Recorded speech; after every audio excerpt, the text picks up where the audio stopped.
দিচ্ছে না, কাউকে কমিশন দেয় না, কাউকে কমিশন দেয় না। সারা বছর স্যার আমাদের কোম্পানির সাথে কিছু লস দিয়ে বিক্রি করে, এখন যদি আসে 2-4 টাকা একটু লাভ হয়, তারপরে মনে করেন যে সারা বছর এখন তো তাহলে এখন তো সেটা তো সারা বছরের লস আপনি না না না, এবার তো কোম্পানি সুযোগ দেয়নি।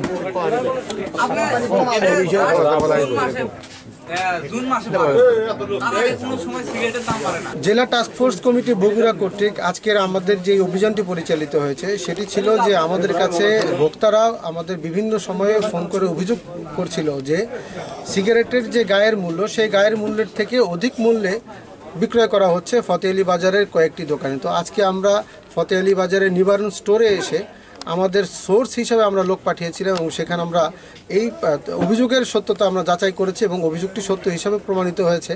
তারা গায়ের মূল্যের থেকে অনেক বেশি দামে ভোক্তা সাধারণের কাছে পাইকারি হিসেবেই তারা অনেক বেশি দামে বিক্রয় করছে। তো এটি আসলে কোনোভাবেই গ্রহণযোগ্য নয়। অর্থাৎ ভোক্তা অধিকার আইন অনুযায়ী গায়ের মূল্যের থেকে অধিক মূল্যে কোনো পণ্য বা সেবা বিক্রয় করা দণ্ডনীয় অপরাধ।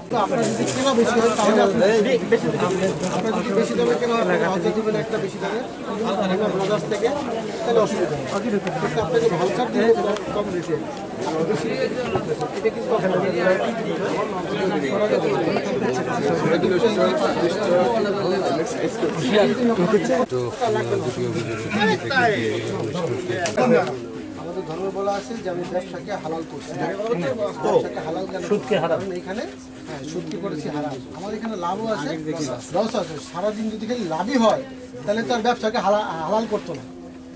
তোমার লাভও আছে, তোমার লসও আছে, লাভও আছে লসও আছে, কিন্তু ওই লাভটা এমন ভাবে করা যাবে না যে মানুষের জন্য বোঝা হয়ে যাবে।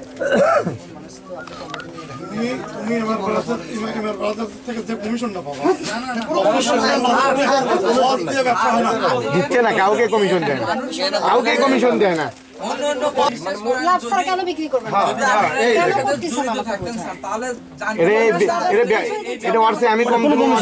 আমি কম দেবো, ব্যবসার একটা প্রতিযোগিতায় দিয়ে আমি সেল বেশি করবো।